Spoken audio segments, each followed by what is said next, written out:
कुछ शब्द हैं, इनको बिल्कुल दिमाग में बिठाई लेना, कंफ्यूजन ना हो। इस कोण थीटा को क्या कहते हैं? इस सरलरेखा एल का झुकाव। तो झुकाव की परिभाषा क्या है मैं लिख देता हूं। यदि कोई सरल रेखा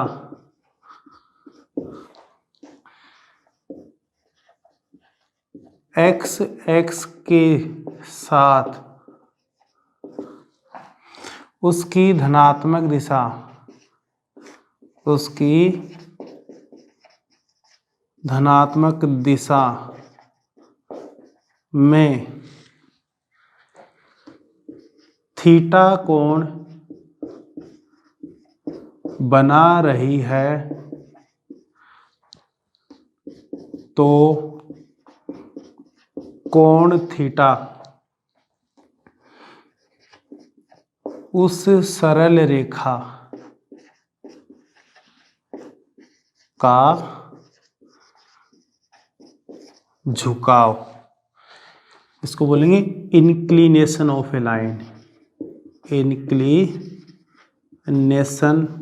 ऑफ ए लाइन, उस सरलरेखा का झुकाव कहते हैं। या सीधे शब्दों में अगर आप बोलना चाहो तो ये बोल सकते हो, किसी भी सरल रेखा द्वारा एक्स अक्ष की धनात्मक दिशा में बनाया गया कोण उस रेखा का क्या कहलाता है? झुकाव कहलाता है।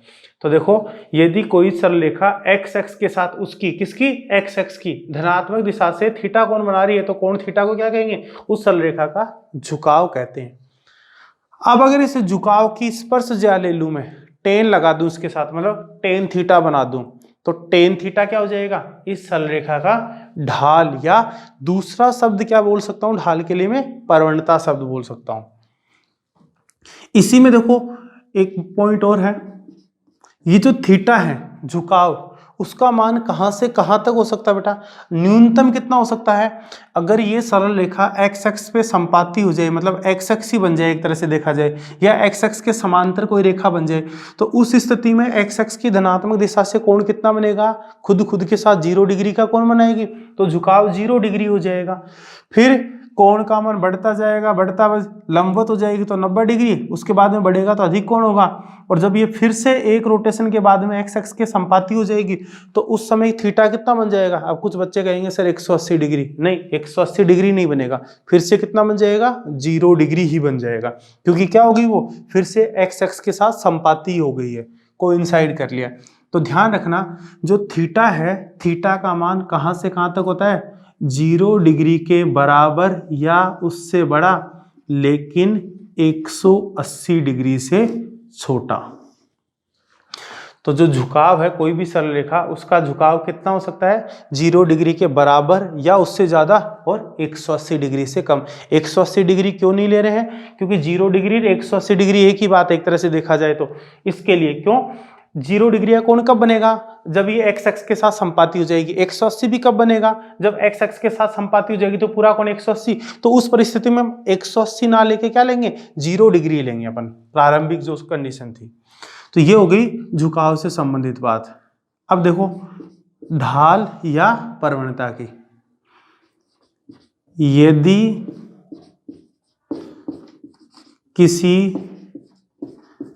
सरल रेखा का झुकाव थीटा हो तो टेन थीटा उस सरल रेखा की ढाल या परवणता, इंग्लिश में इसको क्या बोलेंगे? Slope of A line. ये इंक्लिनेशन ऑफ ए लाइन है, ये स्लोप ऑफ ए लाइन है। यदि किसी सरल रेखा का झुकाव थीटा हो तो टेन थीटा को क्या कहते हैं? उस सरल रेखा की ढाल या परवणता हो, तो टेन थीटा उस सरल रेखा की ढाल या परवणता कहलाता है।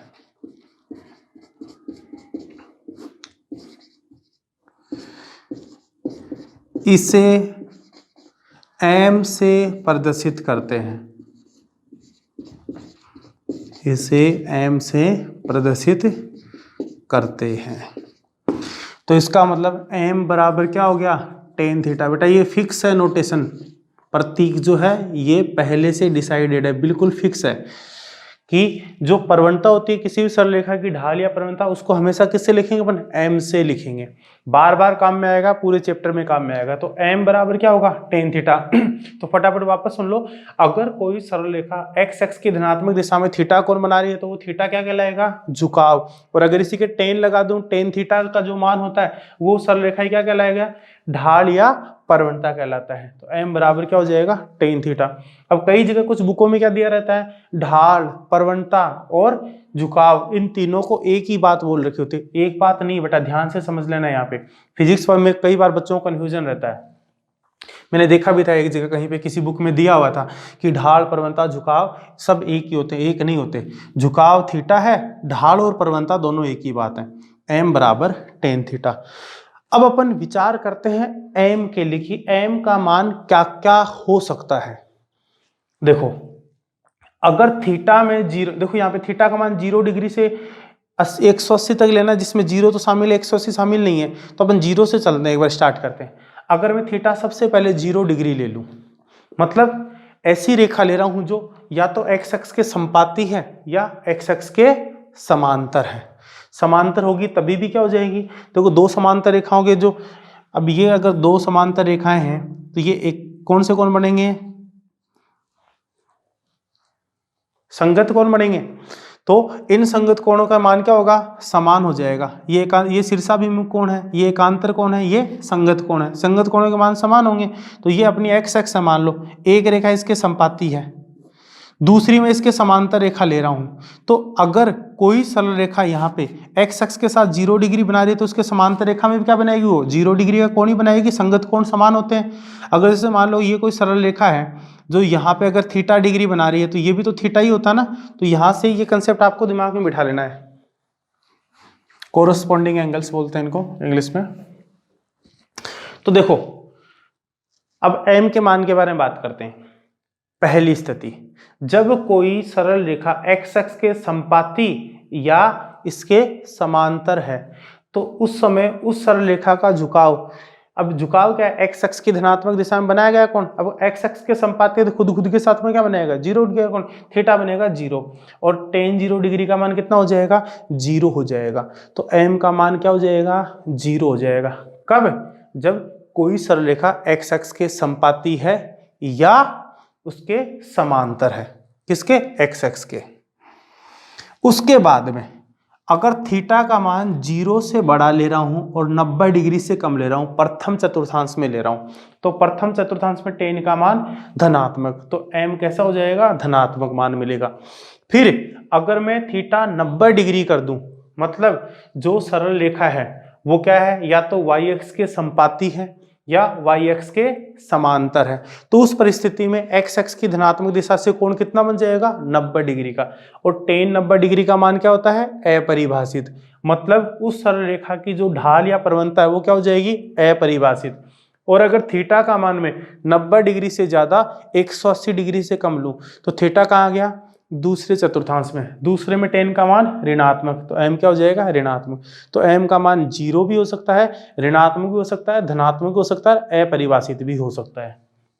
तो ये बात होगी, ये पॉइंट अभी अपन लिख लेते हैं।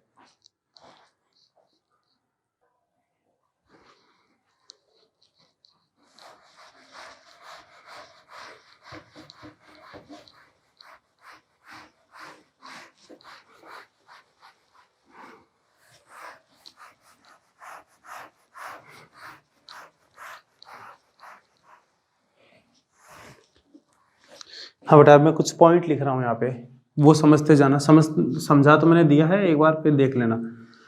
तो एक्स एक्स के संपाती या समांतर रेखा का झुकाव थीटा कितना हो जाएगा बेटा 0 डिग्री, अगर कोई रेखा एक्स एक्स के संपाती या उसके समांतर है तो।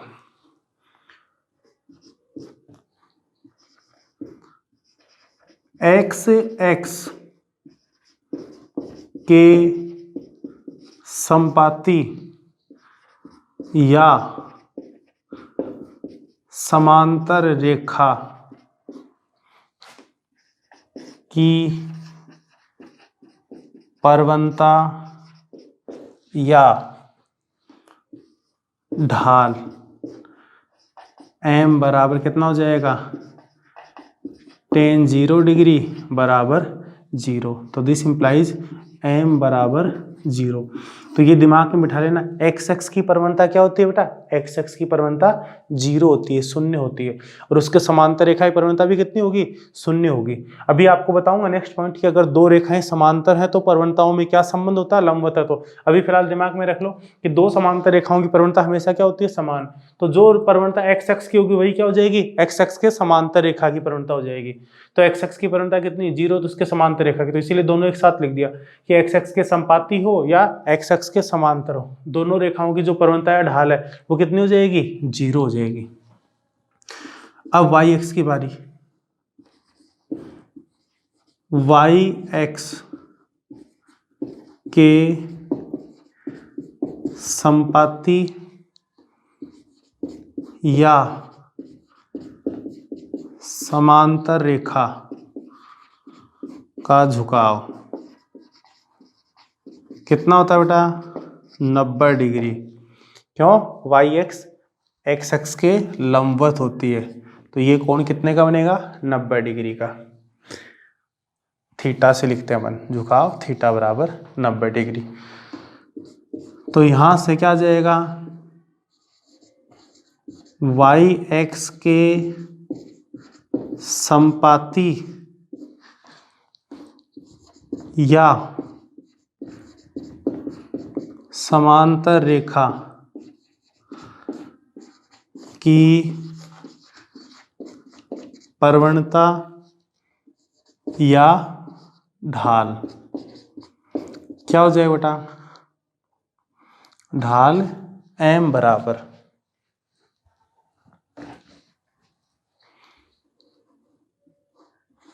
कितना हो जाएगा tan 90 डिग्री, और tan 90 डिग्री का मान कितना, अपरिभाषित। तो दिस इंप्लाइज m क्या हो जाएगा, m हो जाएगा अपरिभाषित।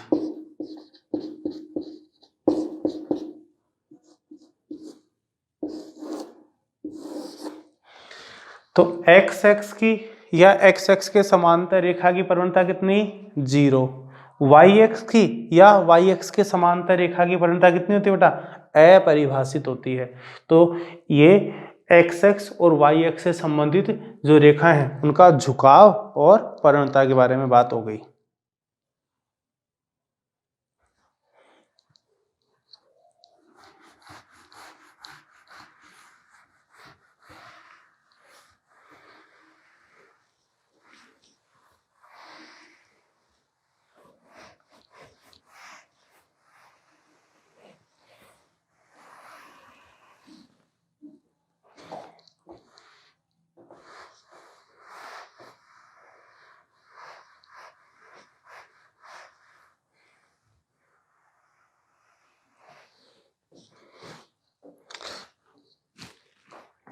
हाँ बच्चों, अब अगली जो अपनी हेडिंग है वो है दो बिंदुओं से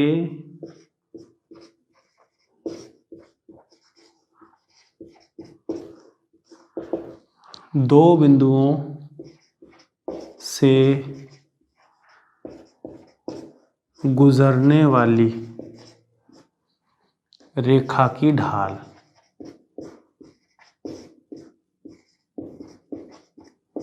या प्रवणता।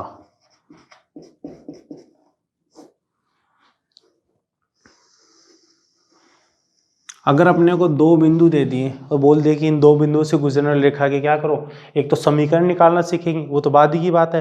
पहले अपन क्या सीखेंगे, उन दो बिंदुओं से गुजरने वाली रेखा की ढाल कैसे ज्ञात करते हैं वो देखते हैं।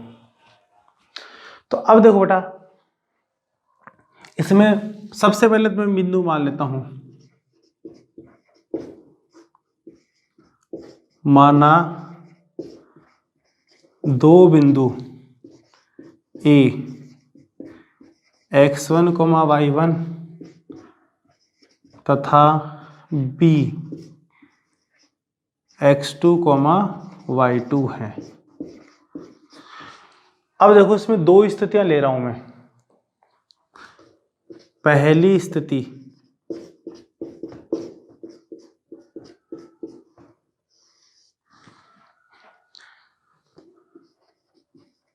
जब थीटा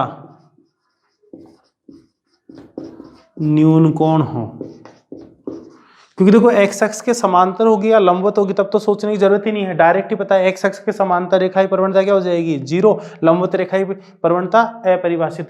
उसके अलावा जो बाकी स्थितियां बनी उनमें क्या होगा, कोण या तो न्यून कोण होगा या अधिक कोण। दोनों परिस्थितियों में चेक कर लेते हैं कि अगर थीटा न्यून कोण है तो ढाल कैसे ज्ञात करेंगे और अधिक कोण है तो कैसे ज्ञात करेंगे। अब पहली परिस्थिति क्या दे दी अपने को, थीटा न्यून कोण है।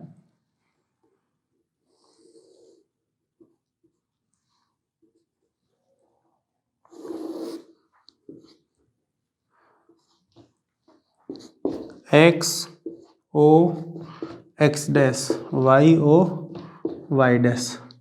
मैं मान रहा हूं बेटा ये कोई सरल रेखा है, एल लाइन। इस पे जो दो बिंदु हैं, ये एक्स एक्स की धनात्मक दिशा में जो कोण बना रही है थीटा, ये थीटा क्या है, न्यून कोण है। और ये किन दो बिंदुओं से गुजर रही है, ए और बी से, जिसमें जो बिंदु ए है इसके निर्देशांक तो क्या है, x1 y1, और जो बिंदु बी है इसके निर्देशांक हैं x2 y2। तो x1 y1 से मतलब क्या है कि x पे ये बिंदु जो है निर्देशांक वो x1 है और y x पे ये y1 है। फिर बिंदु B के लिए x निर्देशांक कितना है, x2 है और ये y2 है। अब देखो अगर इसी लाइन को मैं थोड़ा आगे बढ़ा रहा हूँ डैश डैश से, तो ये यहाँ पे 90 डिग्री का कोण बनेगा, क्योंकि एक्स एक्स के समांतर है, ये एक्स एक्स के लंबवत है, 90 डिग्री का कोण बनेगा यहाँ पे। अब देखो ये दो रेखाएं कैसी होगी, समांतर रेखाएं। तो अगर ये कोण थीटा है बेटा, तो ये कोण भी क्या बनेगा, थीटा ही बनेगा। क्यों, संगत कोण है। अब देखो ये ए ये बी, इसको मैंने नाम दे दिया सी। अब आपको त्रिभुज ABC दिख रहा होगा, इसमें जो AC है वो दूरी कितनी आ जाएगी, अगर O बिंदु से यहां तक अपन आ रहे हैं तो ये दूरी कितनी तय कर रहे हैं, x2। यहां तक की दूरी कितनी है, x1। अगर x2 में से x1 घटा दूं तो पीछे ये वाला भाग ही बचेगा, मतलब ये जो AC है वो कितना हो जाएगा, x2 माइनस x1। ऐसे ही BC के लिए ये जो लंबाई है वो है y2, ये वाला जो भाग है वो y1। अगर टोटल y2 में से y1 माइनस कर दूं तो पीछे ये हिस्सा ही बचेगा जो क्या हो जाएगा, y2 माइनस y1। अब इस त्रिभुज में टेन थीटा लगा दो बेटा। टेन थीटा क्या होता है, लंब बट्टे आधार। इस कोण के सम्मुख भुजा हो जाएगी लंब, सबसे लंबी भुजा कर्ण और तीसरी भुजा आधार। तो लंब बट्टे आधार क्या हो जाएगा, ये हो जाएगा BC बट्टे AC। टेन थीटा को तो अपन प्रवणता बोलते हैं, m थोड़ी देर पहले परिभाषा बताई है। और BC कितना है, y2 माइनस y1 अपॉन में AC कितना बेटा, x2 माइनस x1। ये दिमाग में बिठा लेना। दो बिंदुओं से गुजरने वाली जो रेखा है, अभी दोनों स्थितियों में यही आएगा अपने पास, तो आप तो डायरेक्ट ही याद कर लेना, थीटा न्यून कोण बन रहा है, अधिक कोण, इससे कोई प्रभाव नहीं पड़ेगा। वो अभी दूसरी स्थिति में देख करके बताऊंगा आप लोगों को। अभी देखो ये दिमाग में बिठा लो कि जो प्रवणता है m वो कैसे आ रही है, किसकी, दो बिंदुओं x1 y1 और x2 y2 से गुजरने वाली रेखा की। y2 माइनस y1 अपॉन में x2 माइनस x1। तो ऊपर तो क्या है, दोनों y जो कोऑर्डिनेट है निर्देशांक उनका अंतर है, और बट्टे में क्या है, दोनों x कोऑर्डिनेट का अंतर है। तो y2 माइनस y1 अपॉन में x2 माइनस x1, ये इन दो बिंदुओं से गुजरने वाली रेखा की क्या आ जाएगी, परवलता या ढाल आ जाएगी। अब मैं स्थिति 2 ले रहा हूं बेटा।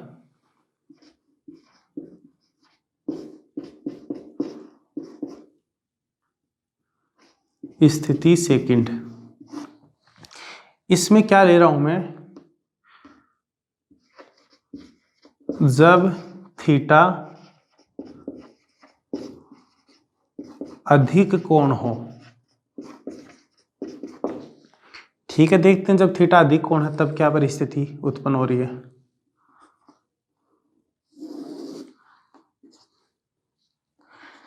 मान लो अपनी जो सरल रेखा बेटा वो ये है एल,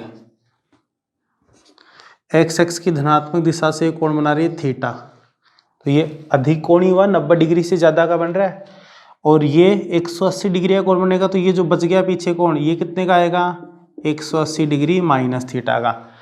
अब मैं मान रहा हूं कि ये जो सरल रेखा है वो दो बिंदुओं किससे, ए x1 y1 और दूसरा बिंदु क्या है बी x2 y2 से गुजर रही है। तो यहाँ पे देखो बिंदु बी के लिए x कोऑर्डिनेट कितना है x2 और y कोऑर्डिनेट y निर्देशांक ये x o x डैश, ये y o y dash, y निर्देशांक कितना है बेटा y2 है। ऐसे ही अगर मैं बात करूं बिंदु A के लिए तो x निर्देशांक कितना है x1 और y निर्देशांक कितना है y1। तो अब देखो अगर ये A है ये B है तो ये 90 डिग्री का कोण बनेगा, इसको मैंने C मान लिया। अब बताओ AC कितना आएगा बेटा, AC आएगा अगर यहाँ से जैसे इसका और भी आगे नाम A B C हो गया, फिर जैसे इसको D बोल दो आप, इसको E बोल दो, और ये F हो जाएगा, ये G हो जाएगा। तो अपने को अगर DE निकालना है क्योंकि AC D के इक्वल होगा, और DE कितना होगा OE माइनस OD, अगर OE में से OD माइनस कर दो तो पीछे क्या बचेगा D बचेगा।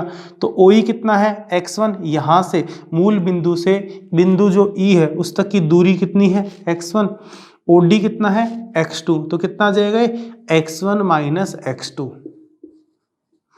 ऐसे ही BD कितना आ जाएगा, ये वाली दूरी OG ये है y2, ये दूरी OF ये कितना है y1, अगर OG में से OF माइनस कर दूं तो कितना कितना आएगा, ये GF आएगा बेटा। तो GF कितना हो जाएगा y2 माइनस y1, जितना GF होगा उतना क्या होगा BC हो जाएगा। तो BC कितना मिल गया अपने को y2 माइनस y1। अब देखो अगर ये कोण 180 डिग्री माइनस थीटा बन रहा है तो ये जो कोण है ये भी कितना बनेगा 180 डिग्री माइनस थीटा, संगत कोण।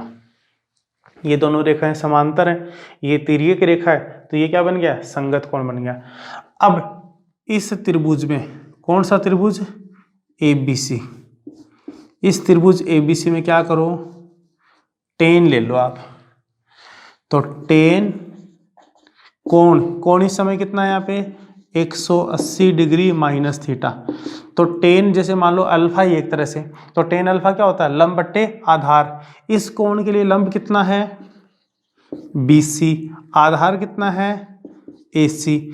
टेन 180 डिग्री माइनस थीटा क्या होता है 180 डिग्री में से कुछ कम करेंगे दूसरे चतुर्थांश, दूसरे में टेन ऋणात्मक, 180 पे नो चेंज, तो बन जाएगा माइनस का टेन थीटा बराबर में BC कितना बेटा ये है y2 माइनस y1 अपॉन में AC कितना है ये है x1 माइनस x2। तो ये बन गया बेटा माइनस टेन थीटा को m ही तो बोलते हैं अपन, माइनस नीचे से कॉमन ले रहा हूं तो ऊपर तो क्या है y2 माइनस y1 अपॉन में जैसे ही यहाँ से माइनस बाहर लिया तो x1 माइनस x2 क्या बन गया x2 माइनस x1।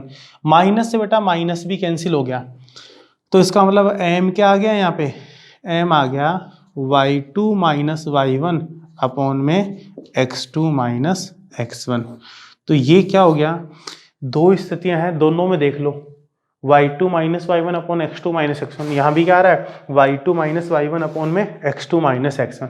तो अपन क्या कह सकते हैं कि दो बिंदुओं x1 y1 तथा x2 y2 से गुजरने वाली जो रेखा है उसकी ढाल या प्रवणता कैसे निकालते हैं, y2 माइनस y1 अपॉन में x2 माइनस x1। इसी फॉर्मूले से दोनों में सेम आ रहा है, तो इस बात से यहाँ कोई प्रभाव नहीं पड़ेगा कि थीटा न्यून कोण है या अधिक कोण है। तो ये क्या हो गया, दो बिंदुओं से गुजरने वाली रेखा की ढाल या प्रवणता होगी बेटा। कैसे निकालेंगे ढाल वगैरह, ये तो बाद में उदाहरण दे रखे हैं, प्रश्नावली 10.1 में दे रखे हैं, तो उस समय मैं एक साथ ही करवा दूंगा प्रश्न। अभी अपन 10.1 से पहले जो कंसेप्ट दे रखे हैं आपकी बुक में वो कर लेते हैं अच्छे से।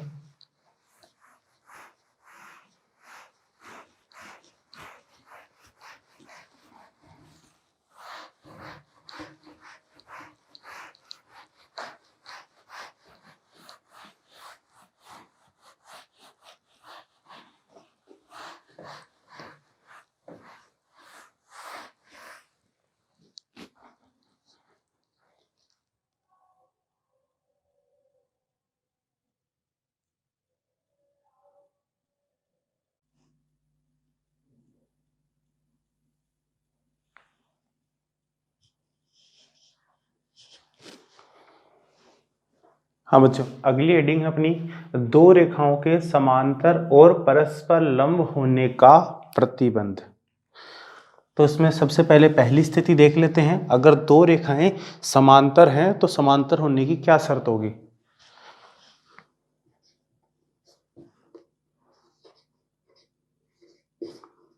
यदि दोनों रेखाएं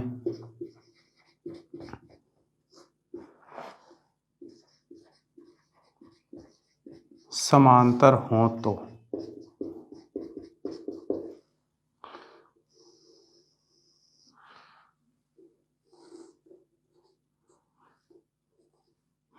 ये कोई कार्तीय तल है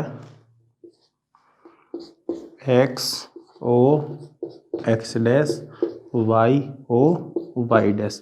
मैं बार बार जब भी इस प्रकार के मतलब स्थितियां ले रहा हूँ उसमें कार्तीय तल क्यों बना रहा हूँ, क्योंकि अपने को प्रवणता की जरूरत पड़ेगी। प्रवणता m बराबर क्या होती है, टेन थीटा, और थीटा क्या होता है, एक्स एक्स की धनात्मक दिशा में बनाया गया कोण, किसके द्वारा, रेखा के द्वारा, जिसको क्या कहते हैं, रेखा का झुकाव भी कहते हैं अपन। तो उसके लिए अपने को एक्स एक्स तो चाहिए होगी ना, इसलिए ठीक है। अब देखो बेटा, मैं दो सरल रेखा ले रहा हूं, ये लाइन फर्स्ट L1 और ये दूसरी सरल रेखा है L2। कौन सी शर्त है फिलहाल, कि दोनों रेखाएं परस्पर समांतर हैं, तो मैंने ये दो समांतर सरल रेखा ले ली। मैं मान रहा हूं कि पहली जो सरल रेखा है वो θ1 θ2 α1 α2 अल्फा बीटा कुछ भी मान लो आप, तो क्या कर रही है थीटा ही ले लेते हैं इसमें। चलो, अगर ये पहली सरल रेखा है वो एक्स एक्स की धनात्मक दिशा में थीटा कोण बना रही है, तो दूसरी सरल रेखा भी क्या बनाएगी, थीटा कोण ही बनाएगी। क्यों बनाएगी, क्योंकि ये दोनों रेखाएं कैसी हैं, समांतर हैं। एक्स एक्स क्या करिए, तिर्यक रेखा की तरह बिहेव कर रही है यहाँ पे, तो ये कौन से कोण बन जाएंगे, संगत कोण। तो अगर ये थीटा है तो ये भी क्या होगा, थीटा। तो पहली जो सरल रेखा बेटा उसकी प्रवणता में m1 मान रहा हूं, तो m1 क्या हो जाएगी, टेन थीटा। दूसरी सरल रेखा है उसकी प्रवणता m2 मान रहा हूं, m2 भी क्या हो जाएगी, टेन थीटा, क्योंकि अगर ये थीटा तो ये भी थीटा ही बनेगा, तो ये भी टेन थीटा ये भी टेन थीटा। इसका मतलब क्या आ गया, m1 बराबर m2।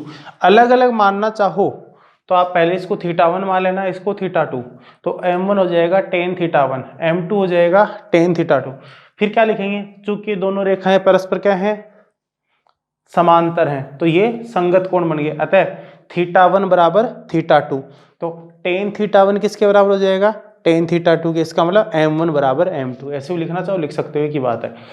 तो यहां से क्या पता चल गया, दो समांतर रेखाओं की प्रवणता सदैव क्या होती है, समान, या इसका उल्टा भी बोल सकते हैं, यदि दो रेखाओं की प्रवणता समान है तो क्या होंगी, समांतर। वापस सुनो मैं क्या बोल रहा हूं, अगर दो रेखाएं समांतर हैं तो क्या होता है, उन समांतर रेखाओं की परवणता समान होती है। कन्वर्ज, इसका विपरीत उल्टा बोल रहा हूं कि अगर दो रेखाओं की परवणता समान है तो उन रेखाओं में क्या संबंध होगा, वो रेखाएं परस्पर समांतर होंगी बेटा। ये दो रेखाओं के समांतर होने की शर्त आ गई। अब दूसरा, यदि दोनों रेखाएं परस्पर लंब हों, यदि दोनों रेखाएं परस्पर लंब हों तो क्या हो जाएगा, देखते हैं अभी क्या होगा।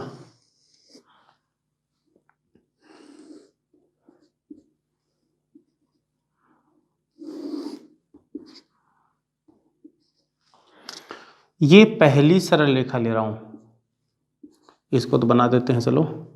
ये X O X dash Y O Y dash, ये कार्तीय तल है। हाँ बच्चों, ये मैं रेखा ले रहा हूं L1 लाइन फर्स्ट, पहली रेखा। अब एक दूसरी रेखा लेनी है, लेकिन वो इस प्रकार से लेनी है कि वो पहली रेखा की क्या है, लंबवत है, मतलब 90 डिग्री का कोण बनाए। तो मैं क्या कर रहा हूं, ये कोई दूसरी सरल रेखा ले रहा हूं ताकि इनके बीच में जो कोण है वो 90 डिग्री का बन जाए, L2। मैं मान रहा हूं कि जो पहली जो रेखा है वो एक्स एक्स की धनात्मक दिशा में θ1 कोण बना रही है और दूसरी क्या बना रही है, θ2। तो अब क्या हो जाएगा संबंध, ये देखो बेटा, एक त्रिभुज दिखाई दे रहा होगा आपको। तो त्रिभुज का बहिष्कोण क्या होता है, सम्मुख अंतःकोणों के योग के बराबर होगा। आपने पढ़ी होगी, 9वीं क्लास की प्रॉपर्टी है। तो θ2 किसके बराबर आ जाएगा, 90 डिग्री प्लस θ1 के। अगर किसी को समझ नहीं आया डायरेक्ट कि θ2 90 डिग्री प्लस θ1 कैसे आया, तो एक काम करो, ये संपूरक कोण होते हैं 180 डिग्री का कोण ही तो है सरल रेखा पे, ये लीनियर पर बनना रेखी क्यों। तो अगर ये θ2 है तो ये क्या बन जाएगा, 180 डिग्री माइनस θ2। त्रिभुज के तीनों अंतःकोणों का योग 180 डिग्री होगा, तो θ1 प्लस में 180 डिग्री माइनस θ2 प्लस में 90 डिग्री बराबर में क्या आ जाएगा, 180 डिग्री। 180 डिग्री से 180 डिग्री गया, माइनस θ2 इधर आए क्या बन जाएगा, प्लस का। तो क्या आ जाएगा यहाँ से, θ2 बराबर 90 डिग्री प्लस में θ1। तो θ2 कितना आ जाएगा, 90 डिग्री प्लस में θ1। दोनों तरफ टेन ले लो, तो टेन θ2 बराबर में कितना आ जाएगा, टेन 90 डिग्री प्लस θ1। तो दिस इंप्लाइज टेन θ2 कितना हो जाएगा बेटा, टेन 90 प्लस θ। 90 डिग्री में कुछ जोड़ रहे हैं दूसरे चतुर्थांश में, दूसरे में टेन ऋणात्मक, 90 डिग्री पे टेन चेंज होके क्या बन जाएगा, कोट। ये बन गया कोट θ1। तो दिस इंप्लाइज टेन θ2 बराबर में माइनस 1 में टेन θ1। कोट थीटा क्या होता है, 1/tan थीटा। तो कोट θ1 क्या हो जाएगा, 1 में टेन θ1 हो जाएगा बेटा। अब ये टेन θ2 क्या है, m2 बराबर में माइनस 1/m1। अगर पहली सरल रेखा एक्स एक्स की धनात्मक दिशा में θ1 कोण बना रही है, मतलब उसका झुकाव θ1 है, तो उसकी परवणता m बराबर क्या हो जाएगी, m1 क्या हो जाएगी, टेन θ1। अगर दूसरी सरल रेखा एक्स एक्स की धनात्मक दिशा में θ2 कोण बना रही है, मतलब दूसरी सरल रेखा का झुकाव एक्स एक्स के साथ कितना है, θ2, तो इसकी परवणता क्या हो जाएगी, टेन θ2, जिसको अपन ने क्या कह दिया, m2। तो पहली रेखा की परवणता m1 मान ली, दूसरी की, तो m2 क्या आ गया, माइनस में 1/m1। ये भाग में है, इधर गुणा में जाएगा। तो दिस इंप्लाइज m1 गुणा m2 बराबर -1। ये दो रेखाओं के परस्पर लंबवत होने की शर्त आ गई। तो दिमाग में बिठा लेना बेटा, अगर दो रेखाएं परस्पर समांतर होंगी तो क्या कंडीशन होगी, दोनों रेखाओं की परवणता समान होगी।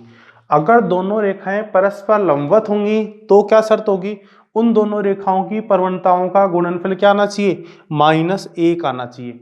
या एक रेखा की परवणता दूसरी रेखा की परवणता क्या होगी, ऋणात्मक व्युत्क्रम। अगर दो रेखाएं परस्पर लंबवत हैं तो एक रेखा की प्रवणता क्या होगी, दूसरी रेखा की प्रवणता की ऋणात्मक व्युत्क्रम। ऋणात्मक व्युत्क्रम का मतलब माइनस लग जाएगा, और जो भी मतलब जैसे ये m1 है तो इसकी प्रवणता क्या होगी यहाँ पे m2 दी है -1/m1। तो यहाँ से देखो क्या कंडीशन आ गई कि मैंने बोल दिया कि एक सरल रेखा है, उसकी प्रवणता 2/3 है, तो उसके समांतर रेखा की प्रवणता बताओ क्या है, तो 2/3 है तो समांतर रेखा की प्रवणता 2/3 हो जाएगी। अगर मैं बोल रहा हूँ कि अगर किसी सरल रेखा की प्रवणता कितनी है 2/3 है, तो उसके लंबवत रेखा की प्रवणता कितनी हो जाएगी, इसका ऋणात्मक व्युत्क्रम, तो माइनस में 1/2/3 मतलब माइनस में 3/2।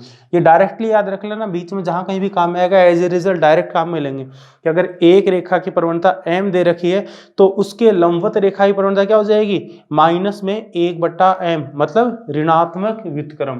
तो अगर किसी सरल रेखा की प्रवणता जैसे उदाहरण के लिए 2/3 है तो उसके लंबवत रेखा की प्रवणता कितनी हो जाएगी, -3/2। तो दो रेखाओं के परस्पर लंबवत होने की शर्त क्या है, उन रेखाओं की प्रवणताओं का गुणनफल क्या होना चाहिए, -1 होना चाहिए। ये दोनों के बॉक्स क्यों बनाया है, ये तो शर्त है कि अगर दो रेखाओं की प्रवणताओं का गुणनफल -1 है तो वे रेखाएं परस्पर कैसी होंगी, लंबवत होंगी। और ये इस पे बॉक्स क्यों बनाया है कि अगर एक रेखा की प्रवणता अपने को दे दी तो उसके लंबवत रेखा की प्रवणता कैसे निकालेंगे, जिस रेखा की प्रवणता दे रखी है उसका ऋणात्मक व्युत्क्रम ले लेंगे अपन, तो वो उसके लंबवत रेखा की प्रवणता। अगर मान लो पहली रेखा की प्रवणता m1 है तो उसके लंबवत रेखा की प्रवणता क्या हो जाएगी, -1/m1, जिसको अपन ने m2 कहा है। तो ये क्या होगी, दो रेखाओं के समांतर और लंबवत होने की शर्त। अब मैं एक कथन लिख रहा हूं बेटा, उसको थोड़ा सा गौर से समझना। आया हुआ क्वेश्चन है पहले ही कंपटीशन एग्जाम में,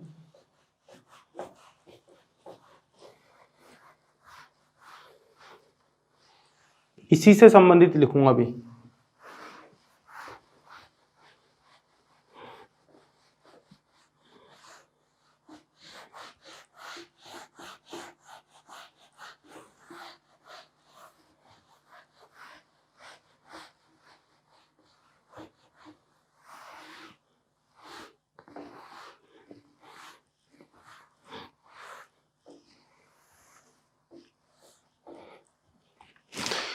देखो बेटा, एक पर्सन है, किताब का नहीं, मैं अपने मन से भी नहीं बता रहा हूँ, कंपटीशन में आया हुआ अच्छा पर्सन है। इस कंसेप्ट के ऊपर है, बच्चे पहली बार में गलत कर देते हैं इसलिए बता रहा हूँ मैं। देखो जब कंपटीशन में पर्सन आया था तो उसमें क्या कथन दे रखे थे, कथन 1। क्या है कथन 1, यदि दो रेखाएं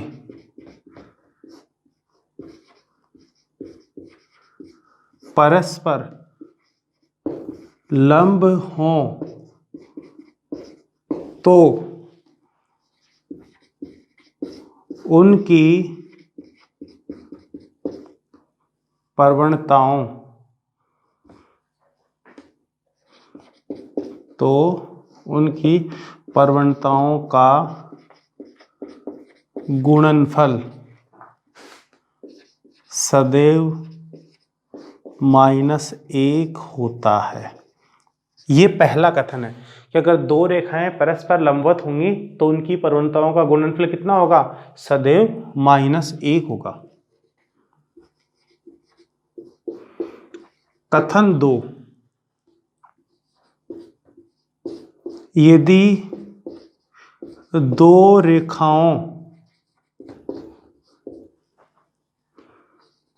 की प्रवणताओं का गुणनफल -1 हो तो वे परस्पर लंब होती हैं। अब कईयों को तो कथन दिखने में दोनों एक जैसे लग रहे होंगे, एक जैसे नहीं बेटा। इसमें क्या है, अपने को ये पता है लंबवत है, ठीक है, फिर क्या दे रखा है कि अगर ये लंबवत है तो उनकी प्रवणताओं का गुणनफल -1 है। और इसमें पहले अपने को ये दे रखा है कि दो रेखाओं की प्रवणताओं का गुणनफल -1 है तो वे रेखाएं क्या होंगी, लंब होंगी।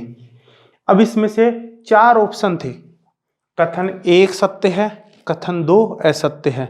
कथन 1 असत्य है, कथन 2 सत्य है। दोनों कथन असत्य हैं, दोनों सत्य हैं। इस प्रकार से अलग अलग ऑप्शन दे रखे थे।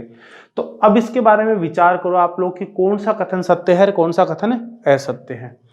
अब मैं बता देता हूं।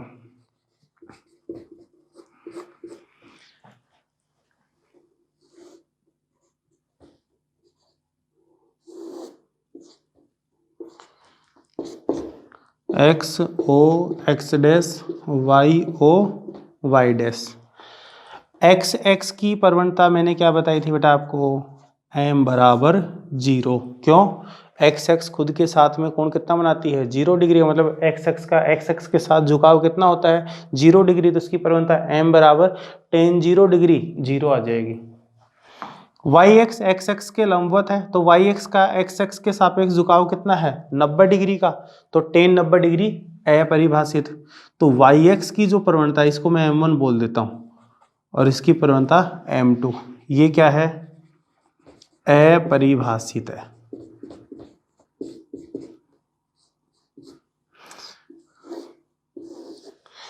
अब देखो पहले कथन पे बात कर रहे हैं, दो रेखाएं परस्पर लंब हों तो उनकी प्रवणताओं गुणनफल सदैव -1 होता है। मैंने दो रेखाएं ये ले ली, एक्स एक्स और वाई एक्स। ये भी तो बेटा रेखा ही एक तरह से। या अगर ये नहीं ले तो ऐसे मान लो कि एक्स एक्स के समांतर एक रेखा ले ली, एक मैंने वाई एक्स के समांतर ले ली। तो एक्स एक्स की अगर प्रवणता 0 है तो अभी अपन ने देखा है कि दो समांतर रेखाओं की प्रवणता समान होगी, m1 बराबर m2। तो अगर एक्स एक्स की प्रवणता 0 है तो एक्स एक्स के समांतर रेखा की प्रवणता क्या होगी, 0। ऐसे अगर वाई एक्स की प्रवणता अपरिभाषित है तो वाई एक्स के समांतर जो रेखा होगी उसकी प्रवणता भी क्या होगी, अपरिभाषित। ये दोनों परस्पर लंबवत हैं तो एक्स एक्स के समांतर वाई एक्स के समांतर जो रेखा आएंगी वो भी क्या होंगी, परस्पर लंबवत होंगी। अब इन दोनों की प्रवणताओं का गुणनफल करो तो m1 गुणा m2 क्या हो जाएगा, m1 तो है 0 गुणा में ये अपरिभाषित। क्या अब अपने को नहीं पता है क्या मान आएगा, जो भी है 0 गुणा कुछ भी करते हैं तो वैसे तो 0 होता है, फलन पे कई बार निर्भर भी करता है। देखो तो 0 गुणा अपरिभाषित है तो क्या ये -1 आएगा क्या, चाहे कुछ भी आए -1 तो नहीं आएगा। और पहला कथन क्या है कि यदि दो रेखाएं परस्पर लंब हों तो उनकी प्रवणताओं का गुणनफल कितना होता है, सदैव -1 होता है। यहाँ पे देख लो ये दोनों रेखाएं परस्पर लंबवत है लेकिन इनकी प्रवणताओं का गुणनफल -1 नहीं आ रहा है। तो पहला कथन क्या हो गया, असत्य हो गया। मतलब ये नहीं करा कि दो रेखाएं परस्पर लंबवत होंगी तो इनकी प्रवणताओं का गुणनफल -1 नहीं आएगा, आता है, बिल्कुल आता है। अभी अपन ने प्रूव किया है दो रेखाओं के परस्पर लंब होने की शर्त क्या है, m1 गुणा m2 बराबर -1। कब, इस एक स्थिति को छोड़ के। बस यही एक स्थिति ऐसी है जब एक्स एक्स और वाई एक्स ले रहे हो आप या इनके समांतर रेखाएं ले रहे हो तब उनकी प्रवणताओं का गुणनफल -1 नहीं आएगा। बाकी प्रत्येक स्थिति में क्या आएगा, -1 ही आएगा। लेकिन ये कथन असत्य किसकी वजह से हुआ, इस शब्द की वजह से। ये लिखा ना कि सदैव -1 होता है, सदैव -1 नहीं होता है। दूसरा, अगर दो रेखाओं की प्रवणताओं का गुणनफल -1 है तो भी परस्पर लंब होंगी। m1 गुणा में m2 -1 है तो क्या हो जाएंगे बेटा, वो परस्पर लंब होंगी। कैसे होंगी, अभी इसके जस्ट बाद में मैं पहले एक उदाहरण करवाऊंगा, उसके बाद में एक अगली हेडिंग है दो रेखाओं के मध्य कोण ज्ञात करना। उसका सूत्र मैं अभी बता देता हूँ कि अगर दो रेखा हैं, पहली रेखा की प्रवणता m1 है, दूसरी की प्रवणता m2 और उनके मध्य कोण थीटा है, तो tan थीटा का जो फॉर्मूला बेटा वो होता है मापांक में m1 माइनस m2 अपॉन में 1 प्लस m1 m2। ये मैं बताऊंगा आपको आया कैसे है। अभी इस कथन में इसकी जरूरत पड़ी है इसलिए काम में ले रहे हैं। m1 m2 की जगह क्या रख दो, -1 रख दो। तो 1 -1 0, 1/0 अपरिभाषित। तो यहाँ पे क्या बन गया, tan थीटा बराबर अपरिभाषित। और tan में अपरिभाषित मान कब होता है, जब थीटा बराबर कितना हो, 90 डिग्री। तो इसका मतलब अगर m1 m2 -1 है तो वे रेखाएं 100% क्या होंगी, परस्पर लंबवत होंगी। लेकिन अगर दो रेखाएं परस्पर लंबवत हैं तो जरूरी नहीं कि उनका गुणनफल -1 ही आएगा क्या, बस इस एक शर्त में -1 नहीं आएगा, उसके अलावा बाकी हर शर्त में क्या आएगा, -1 आएगा। अपने 11th लेवल पे इतना ज़्यादा सोचने की जरूरत नहीं, कंपटीशन का क्वेश्चन है, पहले आया हुआ है कंफ्यूज करने के लिए। तो इसमें कथन 1 असत्य है और कथन 2 सत्य है बेटा।